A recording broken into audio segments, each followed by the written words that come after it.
to Women Made New. I'm your host, Kristalina Everett. Thank you for joining me. So this last Thursday was Mother Angelica's birthday. And oh, happy belated birthday, Mother Angelica. She has touched the hearts and lives of so many people around the world. And she is still touching the hearts and lives of people around the world, even though she is not here with us. But Catherine Hadrow sent over a beautiful birthday message, even though her birthday was on Thursday, for Mother Angelica. So here is Catherine Hadrow. Happy birthday, Mother Angelica. This is Catherine Hadrow. I'm the founding host of EWTN Pro-Life Weekly and one of the contributing authors of Women Made New. I have memories of watching Mother Angelica live on television when I was a little girl, sometimes sitting in between both my mother and my grandmother. She brought us all together. And looking back, I realized that those three women, then I was just a little girl, but those three women sitting on the couch, each were children of divorce. And we would watch Mother Angelica together, another child of divorce. Mother Angelica knew that unique and difficult suffering that children of divorce experienced. And she offered that suffering to God. She offered all her suffering to God, including the incredible physical suffering that she had. She helped teach me how to offer it up. I even remember her talking about that on her show and how she would offer up the extra sugar in her sweet tea so it wouldn't be as sweet as she would like. Mother Angelica, I love you. Happy birthday. I'm so grateful for these past 100 years of you.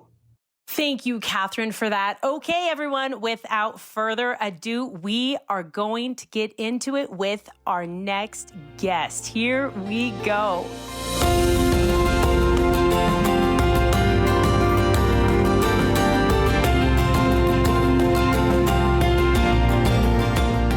Welcome to Women Made New. I'm your host, Kristalina Everett. Thank you for joining me. I am here today with Dominique Paplaczyk, and I hope I didn't butcher her last name, and I was really intimidated to say it. It was one of those last names, everyone. So, Dominique, welcome to the program. Welcome to Women Made New.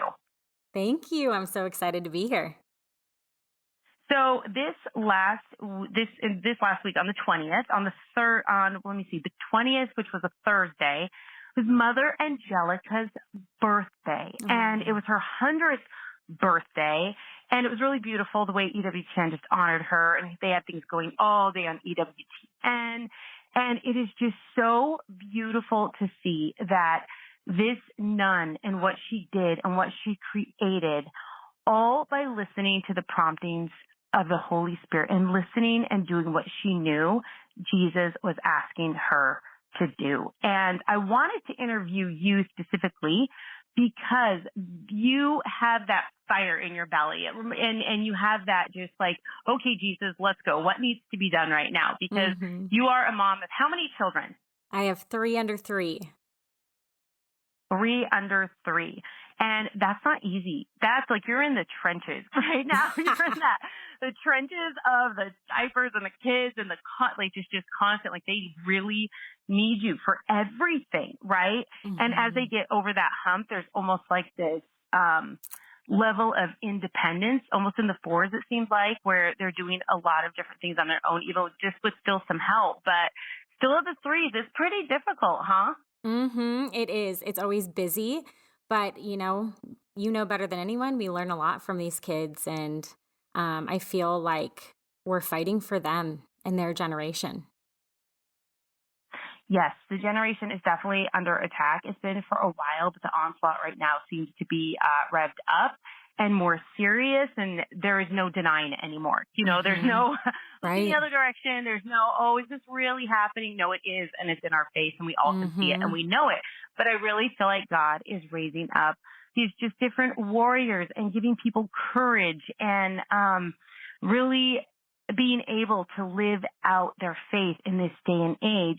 And to go back, I wanted to interview you because you literally contacted me out of nowhere, and you are going to be putting on a Women Made New big seminar here in the Diocese of Phoenix at Joan of Arc Church.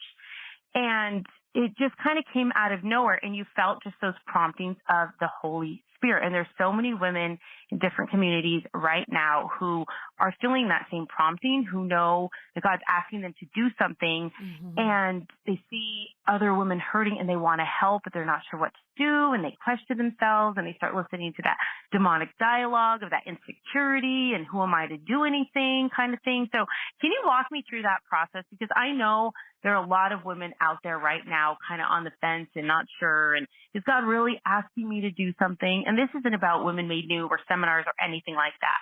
This really is about, if God is asking you to do something, you got to do it, and you have to have the courage. And I wanted to introduce you to other women and just to spread that courage and give other women courage not to be afraid and just to listen and just give it to God, and he's going to bless them. But courage is contagious, and I see that you have that, and it's beautiful. So I want you to just kind of walk through the process of your faith, of who you are, where you've been, where you've come from, and how you got to this point. Okay. I was born and raised Catholic, but, we didn't go to Sunday Mass. I didn't know what adoration was, even having gone to Catholic school my whole life.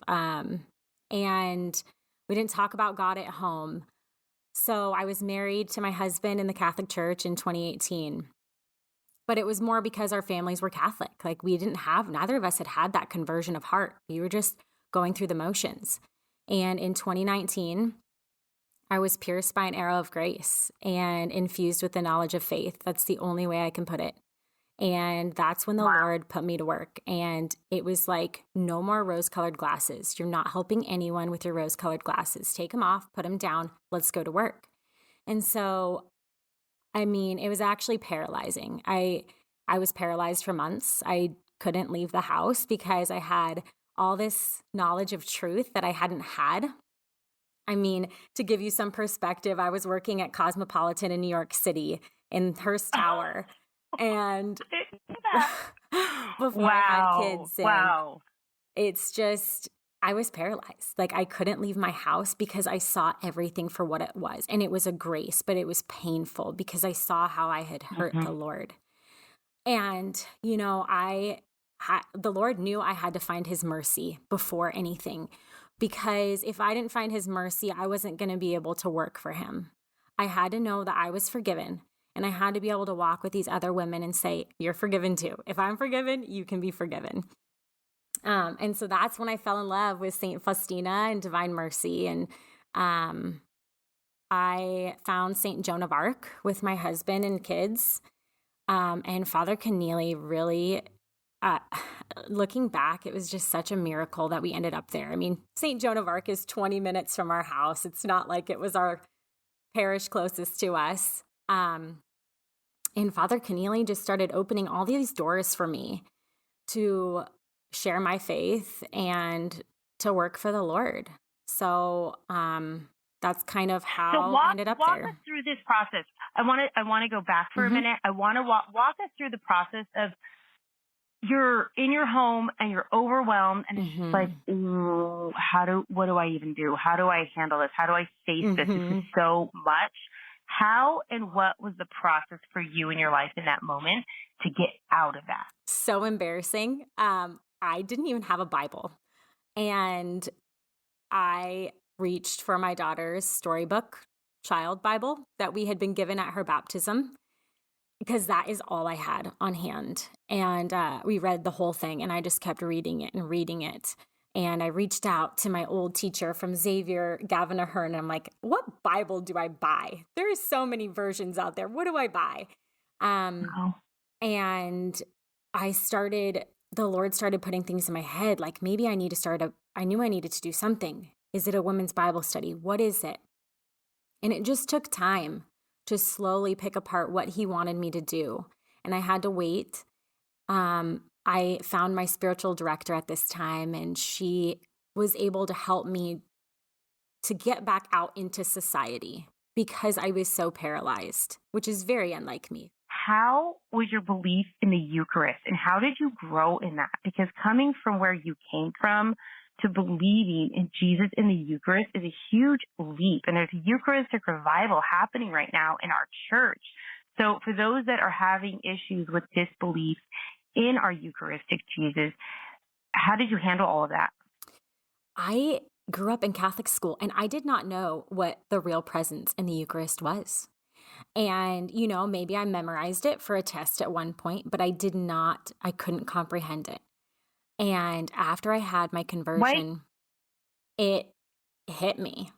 And I was like, no, this is not a symbol. I just knew it. It was an infusion.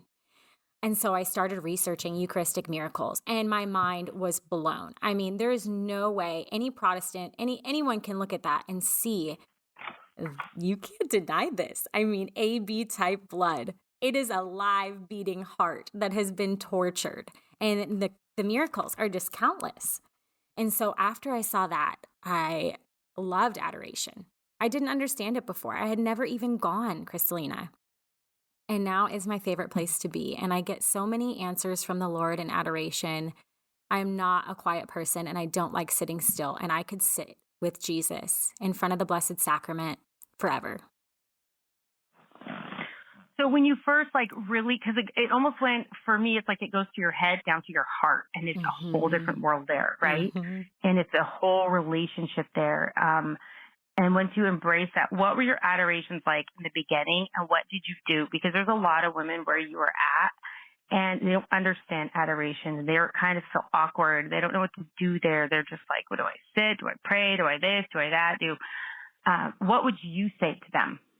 I would say it can be tough at the beginning because your mind can get in the way. But keep going because you are sitting in front of Jesus and he will reach you. He will. He'll reach you where you need to be met. And that's what he did for me. And at first I would go, but I didn't always feel like I got something out of it. And I would still show up. And there's such a gift in that, to just show up. But now, I mean, my heart is just so in it. And that was Jesus transforming my heart just from sitting in front of him. Isn't that what he wants, though, for us just to show up? Isn't that what anyone wants in any relationship, though, is just to show up, to be present, and to know that you love them and you care for them and that you're here, right? Yes. That's pretty much like the foundation of any real deep relationship with people you love. And if you have those things, then he can work with that, right? That you're willing. And it's all about showing up to your own fight as well, because this is a spiritual battle that every single one of us are in, and no one's battle looks the same. It's not going to look the same. And you can't compare what you're experiencing in your life or your battles that you're struggling with spiritually with somebody else necessarily, because it's all going to be very unique to that person. But we do, and the way we handle it, but we are getting attacked the same way, but we all handle it differently. And our experiences will be differently in that attack, correct? And it is such a battle. You're completely right. We're in a battle. And yes, it's a massive battle. I mean, what was placed on my heart was that the devil has a scheme to harvest more souls than ever today. But God has a plan. And his plan includes a generation that's going to see an outpouring of the Spirit of God. But it requires us to give our yes and for us to go to battle with a sense of urgency. And the Lord put the urgency on my heart. And so adoration was a place for me to find peace, even though I had the urgency to help the Lord. I had an urgency, but I had peace. And that is the number one thing that I find in adoration is peace. And when you say you have to help yourself before you can help other people. And I feel like God is calling women to this healing that he wants to give so many people, but they're afraid because if they really face themselves and what is happening, it's hard. It's scary. It's something they just want to ignore and stuff, and wounds of the past, or even abortion, or you've been raped, or you've been unfaithful in your marriage, or you have an eating disorder, whatever it is, it's never pretty and it's always ugly, and everyone wants to hide that part of themselves, but God sees that part of you fully. You can't hide from God as much as I tried. I couldn't hide from God. And even now, it's like He's continuing that healing process. You know, he's never going to truly be officially done with you here. It's always going to be a work in progress. And even if those of you that are striving for that holiness and are doing everything you can, but you are falling and it's hard, and you're just like, when is this going to stop? I'm doing everything. God has a plan for you, and God says no more. God says no more, right? And I know you've experienced that in your life. I've experienced that in my life, but it's really powerful when it does happen. But it's our continued yes, it's our continued showing up to that fight and listening to those promptings and being obedient in that. I think it's huge for us, and that's one thing that the society today does not want us to be obedient. It doesn't want the silence. It doesn't want us to listen, right? It doesn't want us to fulfill the mission that God created each of us for. And each of us has a very specific mission. And just like going back to Mother Angelica, look at her mission. Can you even imagine? And she came from divorce, came from a messed up family, and just, I mean, everything she saw growing up, I related so much to that. And she didn't come from perfection, and she was always striving for holiness in everything that she did. But you don't have to be perfect. You don't have to be pristine. And that's when God is going to love you and be there for you. It's in your mess. It's exactly where you are at, but he is going to strengthen you, and he wants you to start over and new, and you can. But when I talk about my conversion, I feel like I'm talking about somebody else. And I can imagine, Dominique, when you think about or you talk about your old self in New York working for Cosmopolitan, I mean, is that person not a completely different person than who you are right now? It's like you're talking about a different woman. Mm-hmm. Completely different, night and day. Wow. Again, we are here on Women Made New, and my guest today is Dominique, and she is just this amazing, strong woman of God and doing great things in her community. And why? Because of her love for Jesus, and God put things on her heart, and the promptings of the Holy Spirit are there. And I know some of you can relate, because I know God is calling his people, and he's calling us to do great things. He's calling us to do small things for people, and he's calling us to help our community around us and even make changes within our own home. And it's not always easy, but she's just an excellent example of just doing the will of God and helping a lot of people in her community. And also, Dominique's conversion story is absolutely phenomenal. I love it. I love it.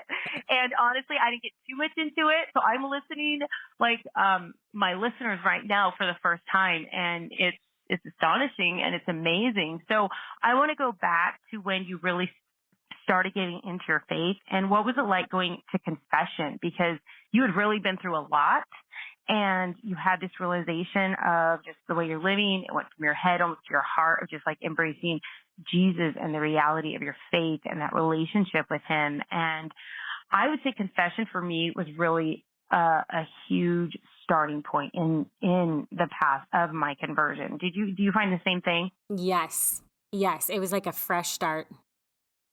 It was a fresh start. I hadn't been in 15 years. It's like you can't start without it, right? Right.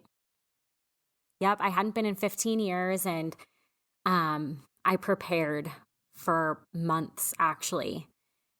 And wow. I was so embarrassed, but I just kept reminding myself, don't be embarrassed. Jesus already knows what you did, and he's going to forgive you. He already forgives you. And the way I think I floated out of the building, because I don't even know. You only know it when you experience it, and you just walk out. And I remember taking a selfie in front of the church after, because I just felt so happy and so free, and I knew I was forgiven. And it can be intimidating because it's your past self. You've changed. You're not that person anymore.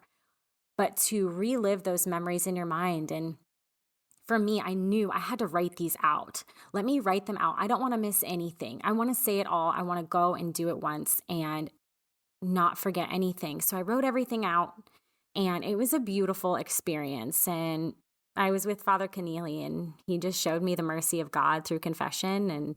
And it's something that you can only feel when you go do it. And I would encourage everybody to go do it. Run to confession. You will feel so free. right? And every Saturday, they hear it every Saturday. It is Saturday, everyone. And right now there is confession this afternoon in most Catholic churches around the United States. And if you don't know where the closest Catholic church is to you, you can go to womenmadenew.com and you can scroll down to faith and click on that box. And there is a place where you can find the nearest church, adoration chapel, mass times, confession times, and what's closest to you. So we don't have excuses here at Women Made New. We make sure you have everything you need to start your healing process and to get close to Jesus. Because imagine carrying all that baggage for so long. And Dominique and I both know what that is like. But to walk out of that church and leave that baggage there is nothing on earth like it, right? There's nothing. Nothing can compare to that moment. Nothing can compare. I call that my Lazarus moment. Like, I was so dead inside. I was so dead. And I was so gross. And the shame I had for years of living that way. And I wanted that so badly not to be ashamed. And it is such a gift that God gives you. And you know, how beautiful is this, everyone? During Lent, I think it was that Thursday, or they had confession, and I wanted to make sure our whole family went to confession before Easter. And we went really early. But our church was amazing. They were doing confession from 7 in the morning until noon, right? To make sure whoever wanted to come, that door was open for them, right? And there was one point I counted, there were 58 people in line. How amazing is that? Praise God. That is amazing. People. And it was like wrapped around. And I was almost in tears of like, this is amazing. And the devil has got to be furious. You know what I mean? Like, what is happening? This is beautiful. But God is really speaking to people's hearts, and you're not the only one, right? And it was beautiful to see fellow Catholics doing what was right and listening and answering that call. And it was just beautiful. All of us there like soldiers waiting in line to go in and see the doctor almost before battle, you know, or to go because we got wounded from the battle, you know, and we fell. And it was just wonderful to see. And I will say the man before me, he was like in his 20s, Dominique, and he was covered in tattoos. And I don't know what those things are that are in their ears where they like stretch out your earlobe when you have any piercing. Gauges. I have no idea. I don't know anything about any of that. I just know when I see it and they have them out and your earlobe's like hanging. And he was just, you could just tell he was scared. And he was like, but he was like right before me. And I was just observing him. And yes, I was paying attention to my own confession, but we were there a while, everyone. Okay. We were there a very long time. And I could just see the process as we were getting closer. He started getting scared and he started shifting, and he was just like started fidgeting. And there's like 3 people, then there's 2 people, and he just was like kind of just like shifting, and just you could tell it, like the evil was trying to work on him in that fear, you know. But I watched him walk into that confessional, and I was just like, wow, Lord Jesus, I can't even imagine the amazing things you're going to do in that man's life, because he just looked like he had been in so much bondage, and he had had a hard life. He had been through a lot, right? And I could recognize that in myself way back. And I don't know, I didn't see him when he came out because I was in my own confession dealing with myself, but it was really unbelievable and remarkable to see that. And it's just beautiful. So everyone has a seat at God's table. It doesn't matter who you are, where you've been, what you've done. Everybody has a seat at God's table, and everybody has a voice at God's table. And just because you're a sinner, well, so am I, and so is Dominique, and so is everyone else in the world. So nobody on this earth is walking and not a sinner or been a sinner. So you are definitely welcome. So Dominique, we are going to be taking a quick break here, but before we do that, give just like a quick rundown of your background. I am a mom of 3. Amelia Presley, Grayson Andrew, and Lux James are my babies. My husband of 6 years. I'm going to be in trouble. Don't worry, I get it. You're totally fine. I am a volunteer at St. Joan of Arc in Phoenix. I started the Pray and Play Moms group for moms to go to confession while kids play. We are doing the Woman Made New retreat this year, which I'm so excited about. And I am a coworker for life with the Sisters of Life in Phoenix. Wow. So from going to working in New York City, Cosmopolitan, now that is your resume, and it's magnificent. It's beautiful. I have to say, I love it. So we are going to take a quick break with our friends over at EWTN, and we will be right back with more from Dominique. So stay tuned.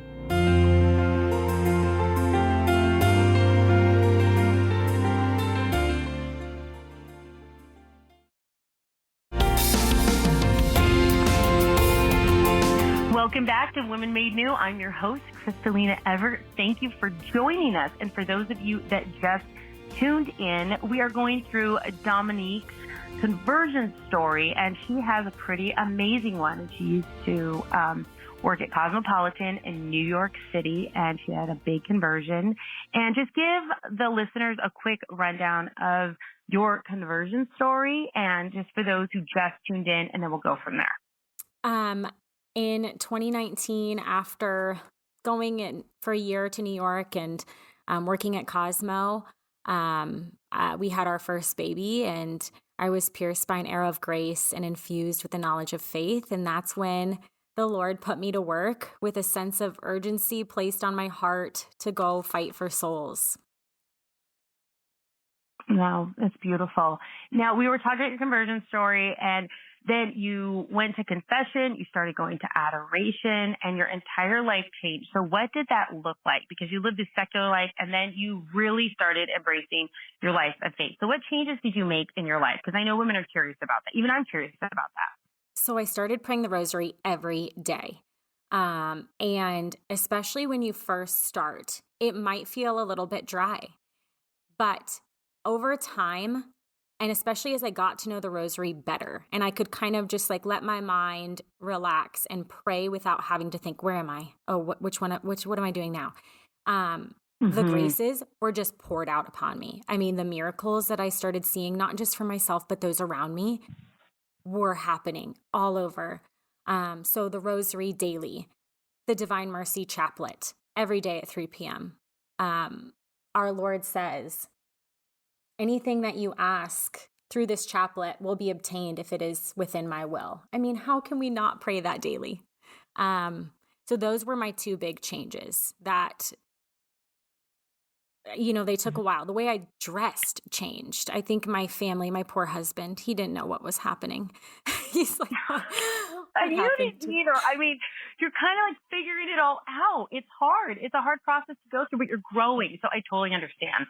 Yes, I just fell in love with the Lord. I was reading the Bible. I was putting pictures of Jesus and Mary all over our house and doing consecrations to Saint Joseph. I mean, everything that you can think of, I was just drinking out of a fire hose.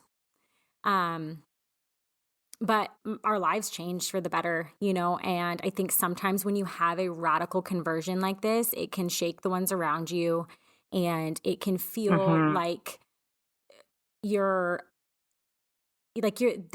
look at you like maybe you're pretending to be somebody else. And then over time they realize, no, oh my goodness, like they see the light of Jesus shining through you. So it takes time. But at first, it was just doing it to do it. I knew I had to pray the rosary. I knew I had to pray the chaplet, go to adoration, Sunday mass, confession, checking the boxes. And then the graces were just poured out upon us. Now, how often did you go to confession, or do you go to confession? I try to go every week, but Pray and Play provides it once a month for moms. Yes. Wow. Okay. So how did your husband handle your conversion? I mean, because it sounds pretty drastic. And you're doing this and you're doing that, and things are changing. So how did you handle that dynamic in your marriage? Because that's going to happen to some people, and they don't know what to do. We were sitting at the table with Father Cruz, who's one of my good friends, and I was just probably sharing too much of what I felt about the times we were living in and what was to come and blah, blah, blah. And Father Cruz just looked at my husband, Clayton, and goes, "You're a saint." Here I am trying to be this saint, and my husband is actually the saint because he didn't marry me. He didn't marry me the way I am. He didn't know what was happening. I didn't know what was happening. Overnight, I said, oh, we're doing NFP and we're doing it right. And he's like, what is going on? And so he was so beautiful. I mean, I just fell so much more in love with him throughout that conversion because he was so willing to adapt and change without even having his own conversion. Like, he just trusted me. I was like, no, we have to do this. This is the right way. We have to do this. And he just trusted me. And he has been so submissive in the Lord's will for our family. It is so beautiful to witness.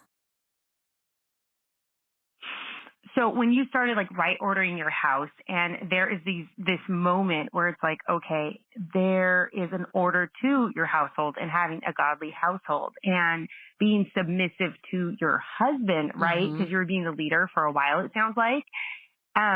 Did that shift, and what did that look like? And was it hard? Well, sometimes I felt like I was prying, and the Lord really told me to just surrender it to him. Like, you're not going to push anyone to have their conversion of heart. The Lord will handle it. And I prayed the chaplet with this intention. And my husband's now a St. Joseph Porter at our church and becoming more involved there. And he has friends at our parish. So his conversion is in God's time too. And it's been different to see it because I am submissive to him, my husband. But for a short time, I was kind of leading our family in faith. And now that that's shifting, it's miraculous to see. Oh, I bet that's just so beautiful, and grace and the peace, right?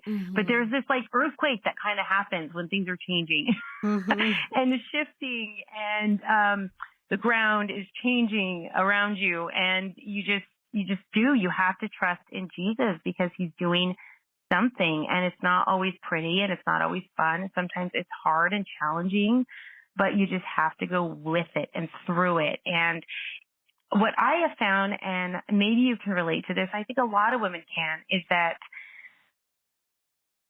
it's scary sometimes because you don't know what the future holds, and you have to go through. And sometimes there are difficult times in your life that you have to go through, and that's the only way is through, and we try to find like different like ways around it, or like little ways we can cheat to just like, I don't want to go through. I'll go up, I'll go over, I'll go around, but I don't want to go through, right? But sometimes you have to, and it's the only way to shed and to grow and to heal and to start over and step in to whatever it is God is calling you to be as a woman. And that's my question for women right now, is to really have some self-reflection. And I know you can relate to this, Dominique, of have women ask themselves of what is it that is keeping you right now in your life from becoming the woman that God is calling you to be. And even in my own life, when I say that, I could think of certain things where it's like, okay, it's time to address this. It's time to address that, And if they're big or if they're little, it's something that God is bringing to the forefront, and it has to be addressed. But every time I have addressed it, as hard as it is or humbling as it is, and you slay it or you cut the serpent's head off with it, the graces that abound there are unbelievable, and the spiritual growth. And I feel like as women, if we are going to take our faith truly seriously as women of God, really being obedient to what he's asking us to do and asking us to deal with in our lives is huge. And it's also a game changer when it comes to how you are going to serve God and your own spiritual growth. Did you experience that? Yeah, I've just learned we have to carry our cross. You can't go around it, above it, below it. You have to carry your cross, and you have to do it with joy.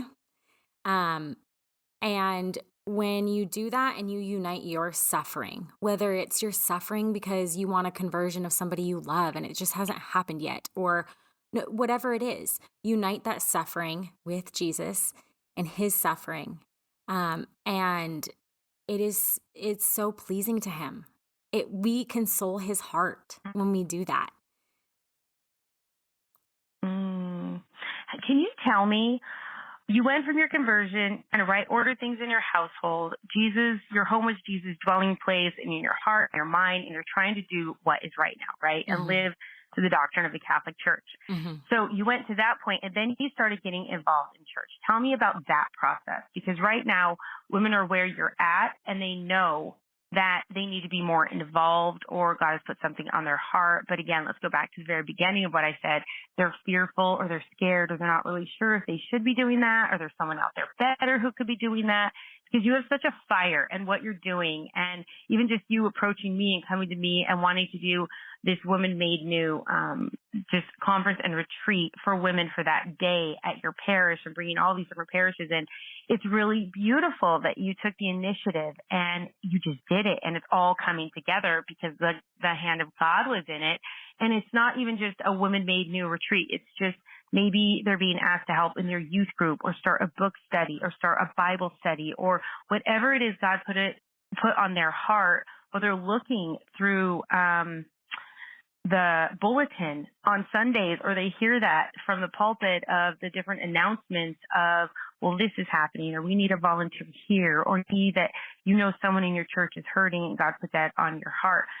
Where did you go from you feel that in your heart to actually like the action that you put behind it? Can you tell us about that process? Did you pray about it? Did you talk to your spiritual director about it? Did you go to adoration for it? Tell us about that. So the Lord knows I'm not very still. I'm not good at being still. And so he will just kind of hit me over the head with a vision of what he wants from me. And from there, I kind of try and piece it together and see if that's, until I feel like, okay, this is his will. And so when I first started doing retreats and moms groups for confession and all these things, I found myself dulling my flame to fit in. I didn't want to stand out. I felt like I had to be kind of quiet, and I was dulling my gifts, the gifts that the Lord wants me to use to save souls. And so once I realized... Was there a level of insecurity? Sorry to interrupt you, but yes. was there a level of insecurity that you were going to be too much for people, or that you didn't want to take over a situation, or that you just would be extra? Yes.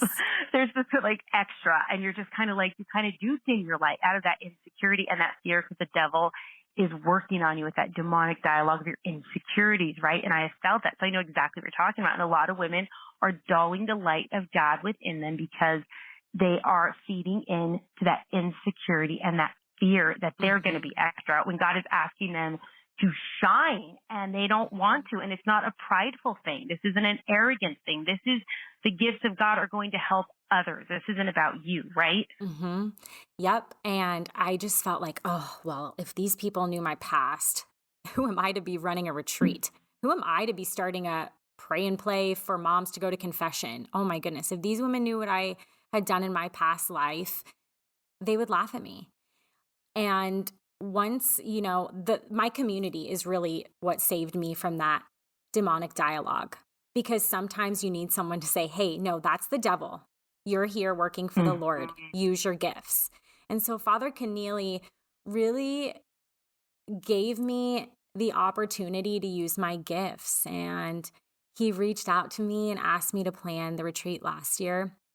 And it was funny because I already had the vision of what I was supposed to do, but I didn't have the avenue to do it. And so when I got the call, it was like, oh, ding, ding, ding. Yep, of course. This is what it was. But he said, okay, well, pray on it. And I'm like, oh yeah, I'll do that. Yep. And really, I knew it. This is what the Lord had been preparing me for. And so I would tell anyone, like, we all have unique gifts. Use them, because your gifts are going to speak to somebody different than my gifts. And your gifts, Kristalina, are going to reach somebody that I can't reach. And so we have to work together and form a community of women to support each other and lead each other to Christ. And there's just this, I don't know, there's just this something amongst women where we size each other up, we tear each other down. We don't want to feel insecure around everyone, and we're always comparing, and it's got to stop. Like, that is something you have to pray against. I think every woman is tempted with that. Mm-hmm. I don't know what it is that every woman is tempted to do that in circumstances, and it's in the church. And just because we're in the church doesn't mean it's not there. I think the evil one's going to go overtime to make it even harder and more tempting, right? And this is my territory. What are you doing? Kind of Mm-hmm. thing. Wait, no, this is God's kingdom. There's nobody's territory here, right? And we're honored to be there. But if there is an insecurity, and what I've learned in my own life, and if I am insecurity because of another woman, an insecurity of mine comes up, it is because there is a brokenness within me that I need to address. It's coming up, and it's just like, oh, why do I feel that way? What in her is making me upset or angry, feeling like I have to compete, that I'm not worthy enough or good enough, that I have to show them that I'm better than her. You know what I mean? Yeah. And it goes back to what is happening inside of me. It has nothing to do with her. And yes, can there be some vicious people out there? Absolutely. But when God is fighting for you, he will fight for you in moments, and you just have to hand it over to him. And it's not always easy, but you do. But there are so many women out there that are handicapping their own gifts out of fear of not being accepted or rejected or just afraid. And that's why I wanted to do this show, is because do not be afraid. And if you're doing the will of God and you feel like he's asking you, step into that, ladies. You step into that unfearful and knowing that Jesus has put this on your heart. And if he doesn't want you to do something, I have experienced it. He's going to stop you. He will stop you in his tracks, in your tracks, and he will let you know exactly what direction he wants you to go in. But it's a matter of being obedient, staying in his grace, and accepting his will in your life. And that's not always easy. So what did you do in those times when it wasn't easy, Dominique? Because that time does come, especially if you're trying to do the will of God. You almost put a target on your back, and that's okay, because either it's like you lay down and die and just go with the ways of the world, or you get up and you fight and you join in this battle with all the other good people of faith, and you keep going, and we do what we're asked. What did you do in those times? When you are really going to battle for the Lord, the spiritual warfare is very real. And I know you know that coming from your family and what Jason does. But as you start to do things happen. My friend and I that started the Pray and Play, when we were at the zoo just a few months ago, we were targeted by traffickers with our 6 kids. And I knew right away it was more than just a physical attack. It was a spiritual attack, because right when it started happening and we knew we were in trouble, I immediately went to, I am done running Pray and Plays. I'm done doing women's retreats. I just want to hide. I want to be out of the spotlight entirely. And when we finally made it safely home, I remember thinking to myself, wow, that's weak. No, you stand up and you fight. You don't give in. And so when this... And don't be scared. Don't right? be Not scared. To be afraid. Don't be scared. I have, since doing this, since it's been such a rapid conversion, the devil does not like me, and that's okay. I'm good. I don't want him to. And so when he attacks me, I've found I can't show fear. I have to pray. I have a little pocketbook of prayers that I just know I have to turn to when these attacks start coming. But really what saved me is the community of women around me, that when I was down on myself or struggling with spiritual warfare, these women would pick me up. They would pray with me on the phone. They would come to my house and bring me dinner and pray over me. My spiritual director is so beautiful, and she would just meet me wherever I was, and she would come pray over me, pray with me. And that's when the community comes in, because when you start going to battle, you're going to get attacked, by the devil, but you need your community to pull you out. Right. And the devil wants to isolate. So do not allow yourself to be isolated from your loved ones and the people in your community that God is giving you within your church, or the people around you. And also, you have to get rid of the toxic people in your life.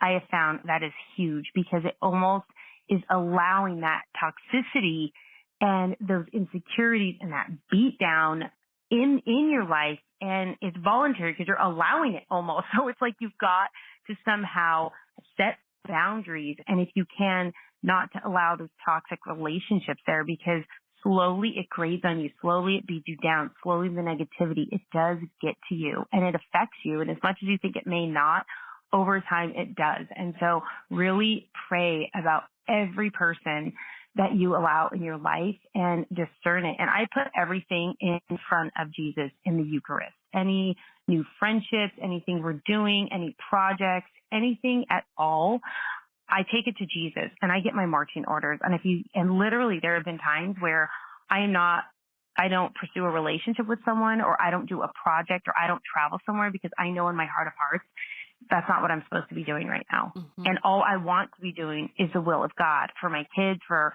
my family in ministry. And I just want to do what he's asking me to do. And it's not easy. It's very, very difficult. And, it's like you have to pick your poison almost, of like, okay, well, you want to live the ways of the world. You want to take everything the world has to offer. I lived that life and I was absolutely miserable, and it was horrible, and it was hard and lonely, and I hated myself.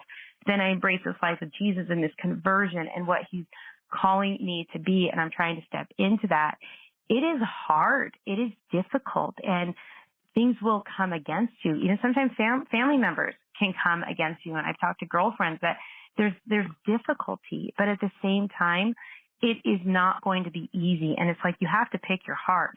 And I know you've experienced that in your life, but at least in this life where we're trying to do God's will, we have help. We have the help of all of heaven and Jesus behind us, you know, battling with us.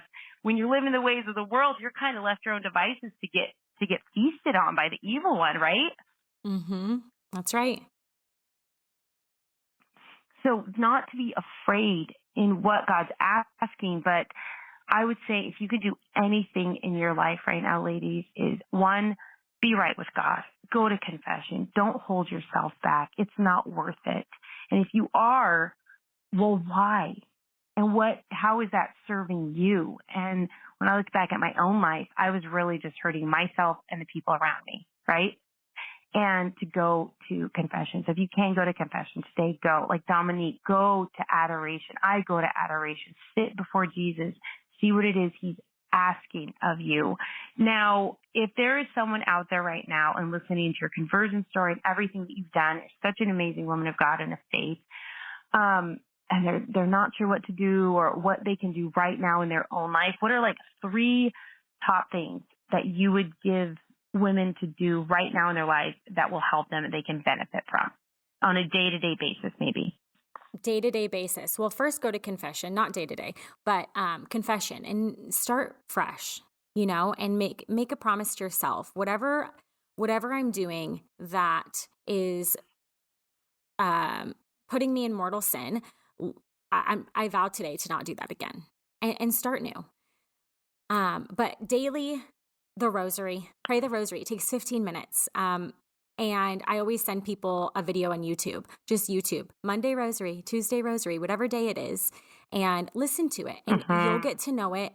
And it might not be super exciting at first, but I am telling you, the graces will be poured out on you. Just do it. It takes 15 minutes. Second is the Divine Mercy Chaplet. That is just, I love the chaplet, St. Faustina, and all the promises that are associated with it. And take whatever you are carrying with you today and place it in that prayer and offer it to God. You are walking with Jesus in his suffering at each step.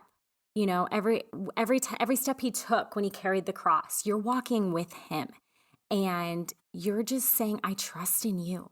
I give myself to you, Jesus. I trust in you. And third, I would say embrace your uniqueness that God gave you, because you are the way you are, because you have a mission. And so if there's something at your parish that you're like, well, I wish I could go to confession and not have to hold, you know, my 2 babies while I'm in there. well, start something. Whatever you see a need for, I would encourage you to maybe start it or ask if it exists already, and start volunteering. I would just say use your gifts to work for God. That's beautiful. I love that. I love that. Well, I want to thank you for being here on Women Made New and sharing your beautiful gifts and your strength. And just women out there, I want them to know that you're not the only one in your struggles. Life is hard. Life is difficult. But Jesus can get you through anything. And if he's asking you to do something, he will provide everything you need to accomplish whatever it is he's asking you to do. And isn't that true, though? He always provides everything that you need if he's asking anything in your life. Did you experience that, Dominique? He always does. Always. I mean, anytime I needed something for a retreat or a pray and play, like it just happens. Whenever it's in his will, it just happens.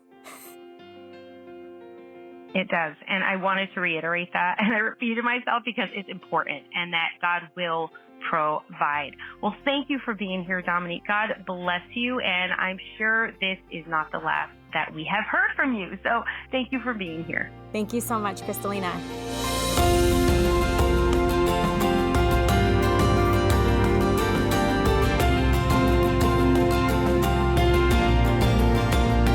I want to thank my beautiful guest, Dominique, for being here.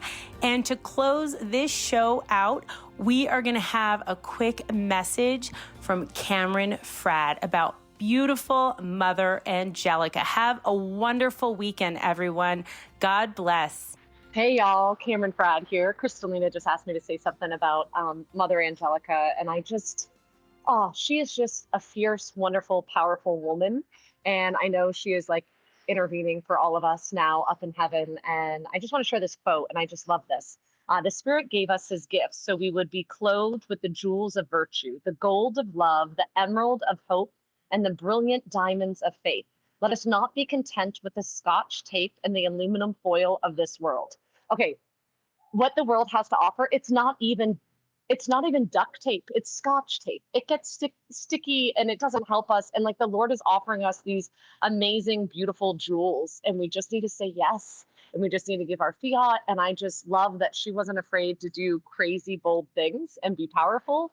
And so, I'm just thankful that we had a woman like her come before us to pave the way, and just kind of that fierce fighting woman, just like Joan of Arc and just like Kristalina. And I like to think of myself that way too sometimes. And I think it's good to be like, you know what? No, I'm not going to settle for like the little bits of aluminum foil and Scotch tape of this world. I want the jewels. I want the diamonds of faith, the emeralds of hope, and the gold of love. So strive for virtue. It's not easy, but it is so good. It is so good to live a good, virtuous life. And when you mess up and you realize you've built a house out of cardboard and Scotch tape, admit defeat and sorry, forgiveness. Please, Lord, forgive us, and get up and keep walking. March towards Christ, and he will give you his strength. All right. God bless, ladies.